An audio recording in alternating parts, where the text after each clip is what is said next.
Okay, so today I'll be taking out the dash on a Volkswagen T5.1, and what I'm going to be using to do this is the tools that you can see below. I've got various different trim removal tools. I got that off Amazon. I'll send a link, I'll put a link in the description. I've got a small ratchet with a long extension, 10mm, and a Torx, probably a T20, and then I've got 3 or 4 different sizes of Torx. That's a 10, that's a 20, that's a 25, and that's a 30, and that will be enough to remove the dashboard from a T5.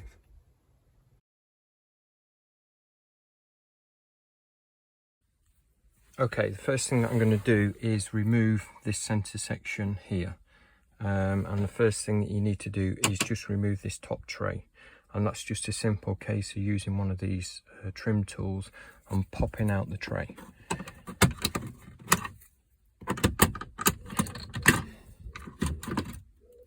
As such, and you'll find that it's got a little plug there for the cigarette lighter, and also the next things that we're going to look at are 2 little star bolts that are on the top. Okay, that's those top part removed and those 2 bolts removed, as you can see, and then the next section, this front grey area, just pops off. You pull it on each side, and then you just, again using a small trim tool, you just start to pop it off all the way down. Okay, that's it, all popped out. There are no screws, like I say, they're all pop-offs. And then you've got 2 connectors, a white and a black. Just a point on this, it's best to take your disconnect your battery, because the one that's connected, this one here that's connected to your airbags, and also this airbag switch here, if you turn the ignition on with these disconnected, then you will need an OBD2 device to reset the alarm that will come up.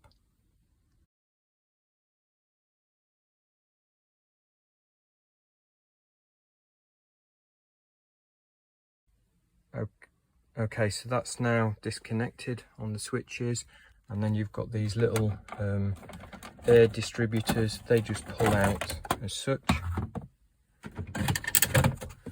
And the next thing is to remove the stereo, and there are 4 mounting points, 2 on either side. Again, star connectors or star bolts, I forget what the real name is. That's the 4 bolts removed. I've got an aftermarket stereo, so I've got this surround that comes off, and then it's just a case of pulling the stereo out and then disconnecting all of the cables from behind. What I'll probably do is, when I pull it out, is take a photograph of it, just so that when I do get to put it back together, I make no stupid mistakes. Okay, there's quite a few yellow connectors here, so I've just marked them up. I put a little cross on that one because there's nothing on it. This one I put 2 dots so they know that they go together, and this one I put a little right angle because it goes into a black right angle plug.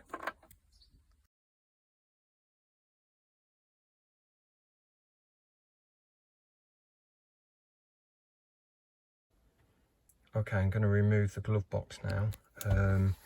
There are 7 bolts holding this in. You'll find 4 of them are underneath these little plastic caps. So there's 1 there, 1 cap there, same on this side, same on this side, and then you've got these little rubber bounce things. And then there is also a screw right at the back here. Okay, I'll just disconnect those and then I'll try and get this out. Okay, that's all of the bolts removed. I've just stuck them in a poo bag, the bolts, and written glove on there for glove blocks. I'll do this with most of the nuts and bolts, just I'm quite stupid, I'll probably lose them.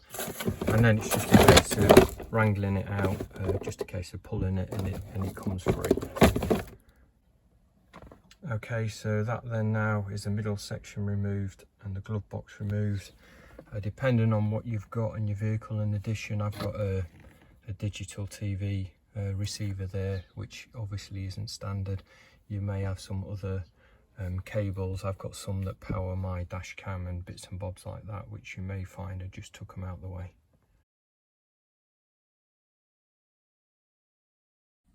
Okay, to remove this end cap, it's just a case of one of those trim tools, and then to remove the plug, probably won't be able to do this one-handed, but just pull that connector up and then the plug will pop out. And that's it removed. Again, now you've got your airbag switch disconnected. Don't turn your ignition on unless you've got something to reset the alarm that will come on.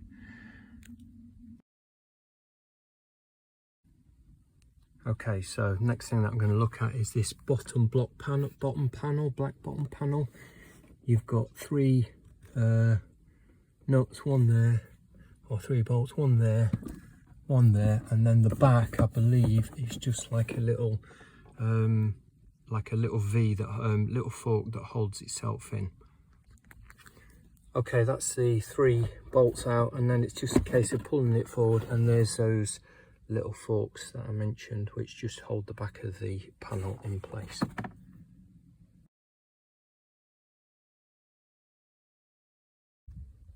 Okay, next thing, in order to remove this bottom grey panel, you have to pop off these long strips. This small one here, comes off quite easily, like so, and then this one you can pop off either using your hand or the trim tool.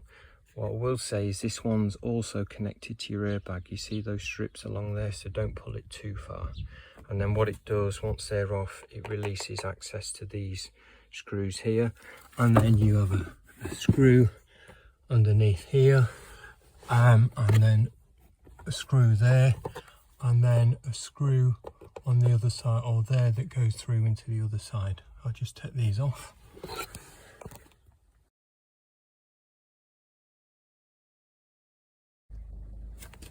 And there is one more screw which is on this end piece here, so there's your grey bit, and it comes, and it's this one there.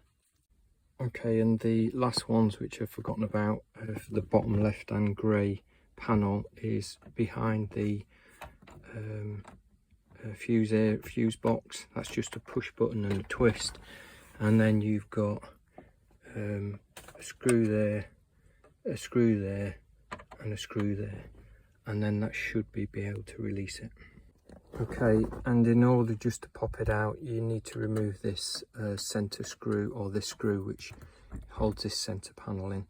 I'll just remove that, and then I'll show you how to get the grey panel out. Okay, and then when all of those are gone, it's just a case of popping all of this off all the way along.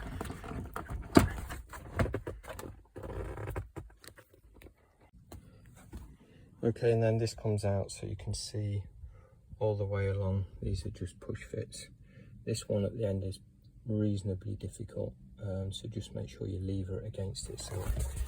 And again, you'll see that there's like a little hook, like the black one, that hooks on those mounting points at the back, just to take the weight of it.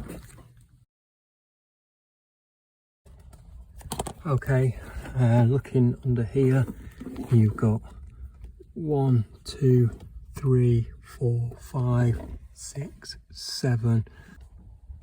Okay, I don't think you actually have to remove that one or that one, because it just holds this long back, which covers the steering column, because when you remove the rest of them, it just pops out. And again, there's some little hooks there that hook into a retainer up there, which holds the weight of it. Just a point on the screws on this one. Sorry, I got one missing. It's over there on the floor, but you'll notice the little one there. The little one is the one that goes through this hole into the back of the, or into the front of the OBD port. So if you're wondering which one it is,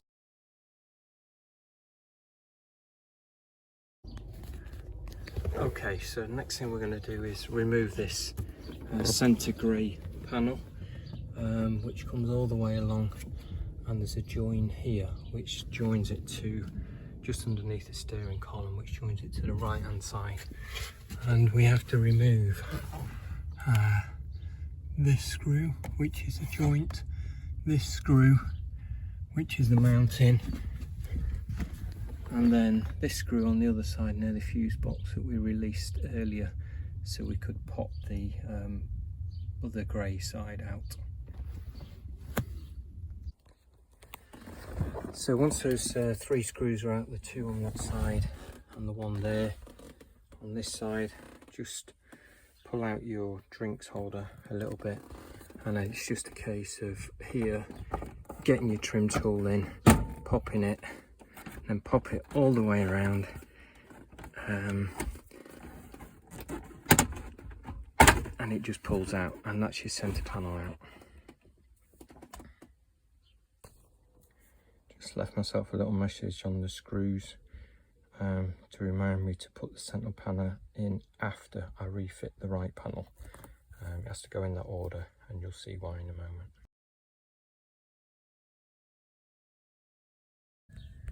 So first thing, I'm just going to pop this end cap off again like I did on the other side. With no screws, just comes off like so. Okay, the next thing is to remove this lower panel here.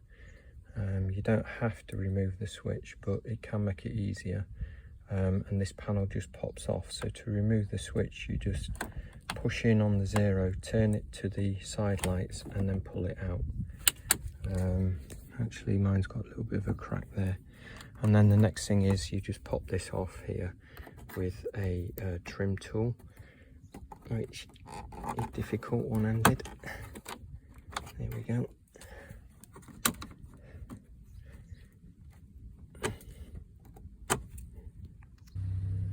Okay, so that's it popped off, so you can simply just disconnect the lights socket and the brightness socket here, so that you can remove the dash later. Okay, so last bit to remove on here is the middle grey section, light grey. So we've got screw there, and then we've got one under this side next to the steering wheel. So I'll take that off and we'll see what happens. Okay, them 3 screws are out, so now it's just a case of popping this off, and that's it, and that's the other grey section removed.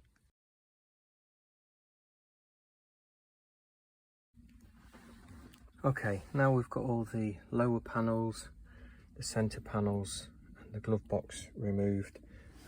We can remove, you don't need to remove the glove box and the centre panels, but for the drinks holder you can now remove that, which is a screw there and a screw on this side, and then there's just a little connector plug and you can take it out. So if you're going to replace the whole of that, that's what you need to do. You need to remove all this bottom section. Like I say, I have got a very simple other method of removing it and repairing it. Okay, that's them 2 screws removed, and you'll just see a little connector there. Disconnect that, and then this whole section will come out.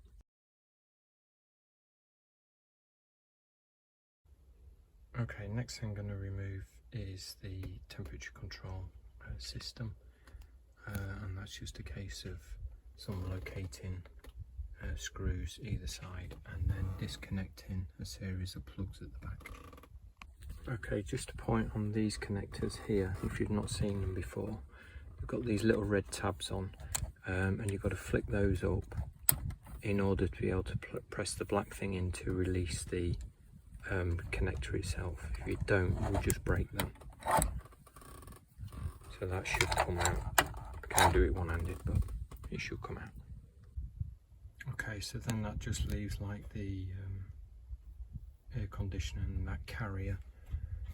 I'm going to remove that. I don't know if it's significant. I know that nut there is significant to remove the dash, so I'm just going to remove it, and then I can put it back later if I don't need to.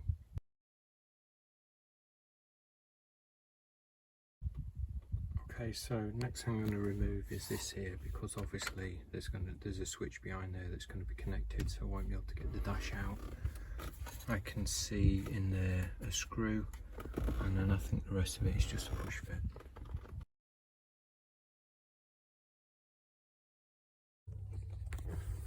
Okay, looking at this, I think I have to disconnect the carrier for the, sorry about the light, it's a sunny day here in England. I have to disconnect the fuse carrier from the dash to remove the dash. I think I do that nut there, and then there is another nut where that's where the hazard indicator switch was. I think those two, I'm going to have a look and see what happens. Okay, so I disconnected those two bolts, and this now looks like it's completely separate from the dash. If I need to take anything else out, I will let you know. Just another quick thing I'm doing, just so I don't forget things. I put these in here. It's for the two screws I just removed, hazard and dashboard. And I put C photos because I took photos of the two spots because they're quite awkward to see if you forget about them.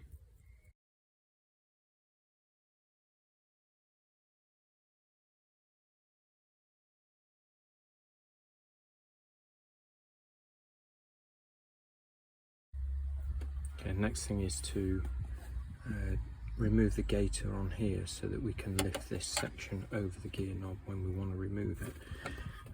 So we basically press up on this right hand side and get the trim removal tool in and pop it out, and then there's two forks on this side, so you slide it that way and then it exposes the bottom. I don't think I can do it one-handed. Okay, so I've just popped it, go all the way around, and then you just have to pull it to the right, and you see there's two like little retainers there, two forks that slide in, so it needs to go right hand side, pull it to the right, and then it slides out, and then you can see, get access to the plug there, which plugs into the lights behind the type of gear selection, and then there's these lugs all the way around which disconnect this outer rim from the inner rim, which I believe will then give us access to the gaiter.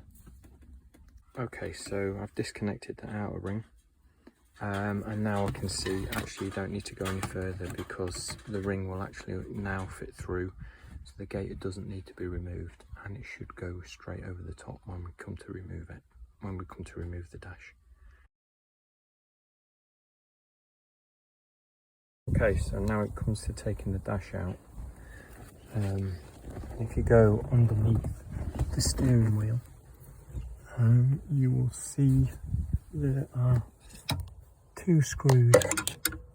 One is there on one side of the steering column, and the other one is there on the other side of the steering column. If you undo those, it releases the dash, the controls. Okay, so now we're going to remove the cluster.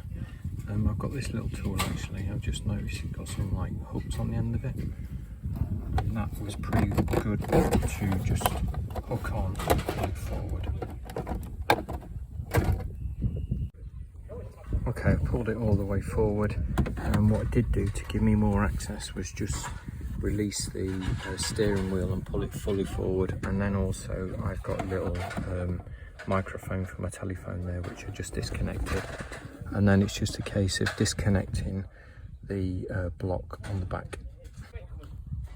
Okay, and it's just to disconnect this, it's just a case of pulling the orange tag back as far as it'll go, and then as you pull it back it actually disengages these sockets itself. There's also a little gaiter fitted here, a little dust gaiter. You need to remove that. The way to do that is just go underneath, and then you can just pull it off the dashboard. It's like a little U shape, it just pops off very easily. Okay, so to remove these covers on the A-pillars, you've got to remove the safety handles. It's a case of popping these covers off there, then you've got two securing bolts, and that will remove the handle, and then we just pop off the cover. I'll show that in a second. So to remove the cover, you can just get your hand in and pop it out along its length.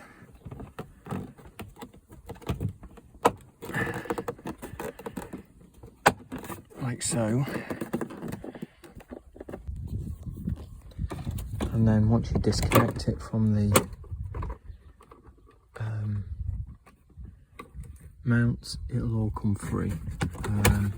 These are the mounts that are on these like little white things that slide into. There's probably a different way of getting them in and out, but that's the way I've done it. And you can see there's lots of cables,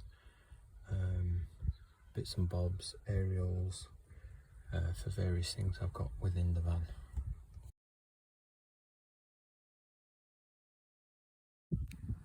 Okay, now I've got one of these aftermarket rubber strips that goes along the front, which I'm going to remove, and then I believe these covers just pop off like so, and then we have access to any nuts or bolts that may be down there. Okay, the next thing I'm going to remove, this is from the outside looking through the window, are these two screws and the speaker at the front. I'm not sure whether they actually hold in the dash, but I'm going to remove them and just slide that speaker, disconnect the speaker and slide it out of the way on both sides. Okay, this is another one where I recommend just a small ratchet. You can do it with a normal Allen key type thing, but I think this just makes life a little bit easier.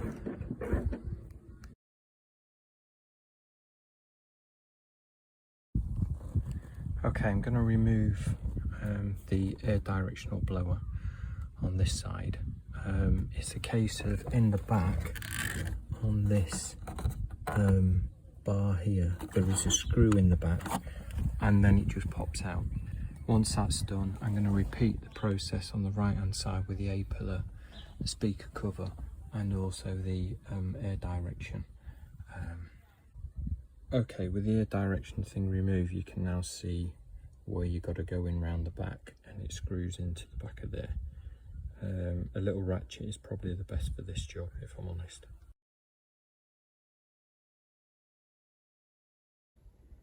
Okay, so I think now I've got everything disconnected that is attached to the dashboard itself, which hopefully means I can now remove it. So I'm going to start identifying where the dashboard screws are, just to show you what's come out. This is everything that's come out so far.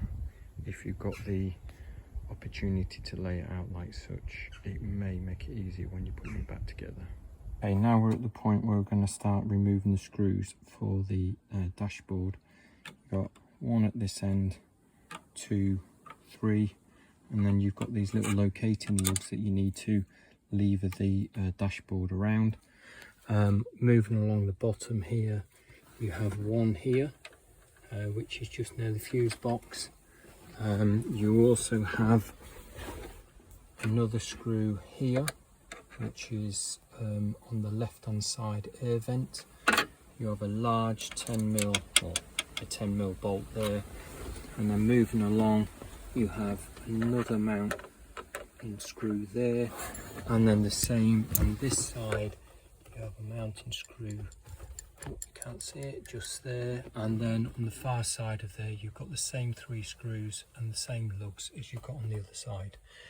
The only other point to note is that when you do take the dashboard out, if you pull it forward, again it's got some mounting clips, so when you pull the dashboard this way, they come disengaged and then you'll be able to lift up on the dashboard.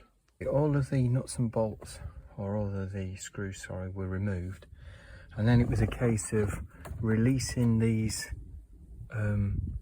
locating lugs on both sides, or going left and right, and then just working gently, lifting it, moving it, and that appears to have released everything. This section here remains attached. It doesn't appear to be attached to the airbag. So now I'm going to see if I can get the rest of the dashboard out without moving or without removing the steering wheel. So I'm going to put that at the furthest away position. Okay, so I've got the dash nearly out without moving the steering wheel. I'm just going to remove on the right hand A-pillar and the left hand A-pillar these two metal brackets, just to give me a little bit more clearance. Okay, so there you have it. Dashboard is out. I didn't have to take the steering wheel off. It was a bit wiggly. I had to take, like I say, those bars off both sides. I had to move all the cables, these are multiple cables, oh, that one's a bit pinched, out the way. And also, just to get it finally through, I just had to remove that seal slightly so it slid out. And it was a case of moving the whole dash forward till it sat on the back of this. I lifted it over the indicator stalks on both sides and then just wiggled it on this side so it slid out, and it was very, very tight. I applied a bit of pressure but not too much, so if you haven't really force it, it might not work. And now I've got access to what I really want to get on with, which is repairing my heat flapper. Okay, just one thing. These speaker, or whatever they are, subwoofers, I don't know, just so you're aware, these are actually clipped on the back of the dashboard, so they can stop you from pulling it out. And there's one on either side if you've got them fitted.